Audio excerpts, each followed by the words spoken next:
It's all covered in today's China Truths.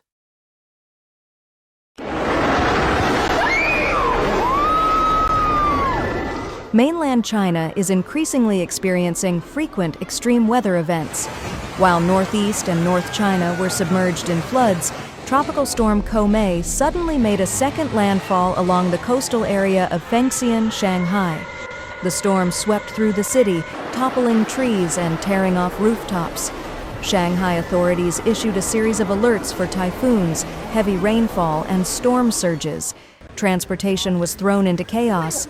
Many high-speed trains had to turn back or were canceled, and hundreds of flights were delayed.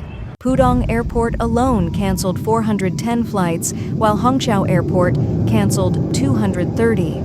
Airports in nearby cities like Ningbo, Wenzhou, and Hangzhou were also severely affected. A Shanghai resident shared that, after living in her apartment for 10 years, this was the first time she had seen rainwater reverse flow through the kitchen exhaust pipe and pour into her home via the range hood.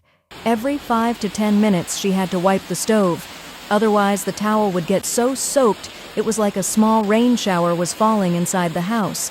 A tourist said he arrived in Shanghai before 11 a.m., but the rain was so heavy he ended up drenched like a soaked chicken. Many netizens reported that all flights, high-speed trains, and regular trains in Shanghai were canceled in the afternoon. Although Co-may was weaker than a full-strength typhoon, it was still one of the rare storms in recent years to make direct landfall in Shanghai, the only other one in recent memory being Super Typhoon Babinka last year, considered the strongest tropical storm since 1949.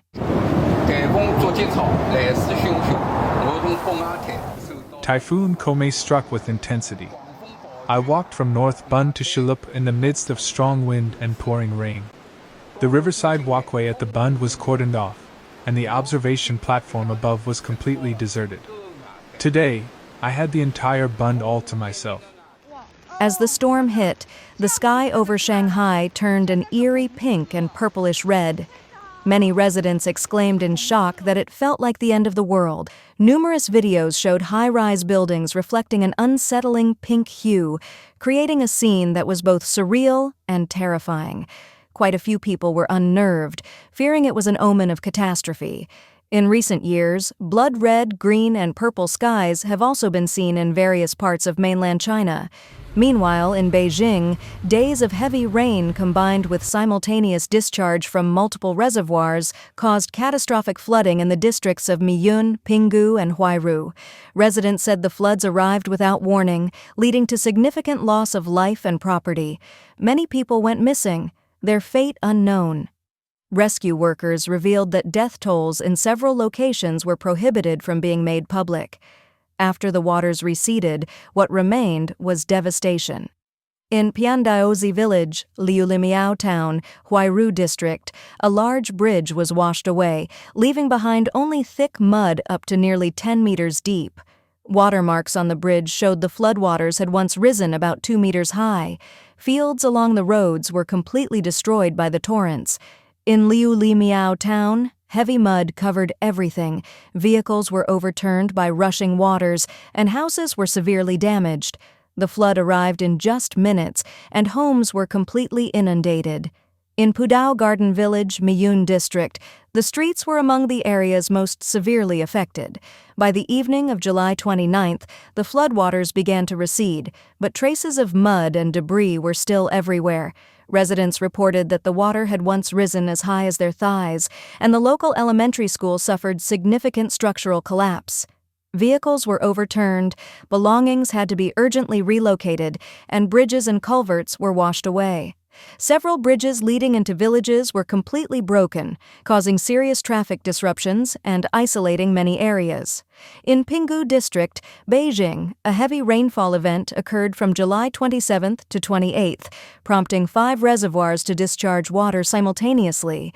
Several locations, including Zhenluoying Town, Huangsongyu Township, and Jinhaihu Town, were heavily impacted. The sudden and fierce floodwaters caused a complete breakdown in transportation and communication. According to residents of Guanshang Village, the currents were extremely strong, and some people were swept away. At least 1 death has been confirmed, while several others remain missing. Many locals expressed anger that the reservoir discharges came without warning, leading to significant loss of life and property. According to official reports, the death toll from the disaster in Beijing has reached 30, including 28 in Liyun County and 2 in Yangqing. However, rescue teams disclosed that in many places, authorities were not permitted to report fatalities. In Liulimiao Town, Huairou District, one of the hardest-hit areas, the sudden flood caused a complete power and internet blackout. Rescue teams arriving on site reported that many roads were severely damaged and relief vehicles were blocked, unable to reach residents. Numerous videos posted online show homes completely destroyed overnight, with no officials stepping in to manage the situation. Local leaders were nowhere to be seen and even attempted to conceal the actual scale of the disaster. Some families lost their newly built homes entirely, their vehicles swept away by the flood. Water levels rose to waist-height, levels unseen in decades. The village bridge collapsed, vehicles stacked on top of each other after being washed down from upstream, and many power poles were knocked down. Rocks and trees were swept from the mountains into the village. In Taisidun Town, also in Mian District, another severely affected area, drone footage revealed that many homes were still submerged, and nearly every road had vehicles either underwater or damaged. Residents were seen searching everywhere for their vehicles that had been swept away. Mr. Diao, a local resident, recalled that during the flood's peak, the entire ground floor of his home was submerged. 2 electric scooters and a car were carried off by the flood, and when they were eventually found, they were completely wrecked. The front of the car and various components had been crushed and deformed. Vehicles lay on top of each other, with rotting wood piled on them. Residents confirm that the hardest-hit area is Mian District.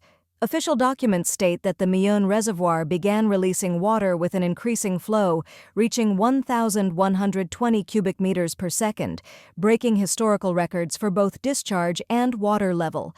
Locals report that the nighttime release rates exceeded daytime flows, severely impacting riverside communities. The water levels continued rising while the release persisted, causing the Chaofeng River and Bai River to overflow, creating extremely powerful currents that submerged and devastated many areas.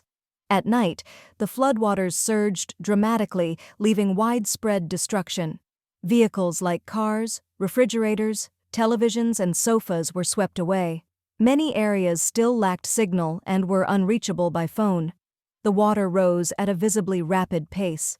After a single lightning strike, a small village stream turned into a raging river, terrifying residents. Water quickly flooded into the ground floors of homes, and at this rate, evacuation became critical, forcing urgent relocation. When the first escape routes were turned into torrents, elderly and children could not pass. Many people were left behind. Some residents confirmed they had been isolated in their village for 3 days, with no water, no electricity, no internet. Nothing remained. Everything was destroyed. A woman was swept away by the currents right at her front door. Witnesses saw it but were powerless to help and had to flee for their own safety. After days of heavy rain, many homes and vehicles destroyed by the flood still lay in disarray. Meanwhile, authorities tightly controlled information about the disaster. Posts questioning casualties or damage were deleted online. A Beijing netizen uploaded flood footage from Mian County only to have it removed on the grounds it was AI-generated. "Brothers, because of your complaints, my work was taken down." People said the video was made by AI. In the comment section, countless users accused me of using AI-generated footage, which they believed was fabricated, and so the video was removed under that premise. Some even claimed that the container shown could never appear in China. That's why I tracked down several videos from random bystanders showing the black container. You all can see for yourselves. Those of you who accused me of using AI, shouldn't you apologize? Compared to major disasters in the U.S., where civilian search and rescue teams react swiftly, this flood in Beijing was strangely tranquil. There were no reports of community support, nor any spontaneous rescue efforts. Even though the waters hadn't fully retreated, calls for help seemed to vanish. The destruction caused by this flood may exceed any outside imagination. Homes were completely flooded, some people are missing, families searching since yesterday still have no leads. Please share your thoughts in the comments section below. We will keep reporting on the COVID surge in China, so don't forget to subscribe to our channel and turn on the notification bell to get the latest videos. And thank you for tuning in.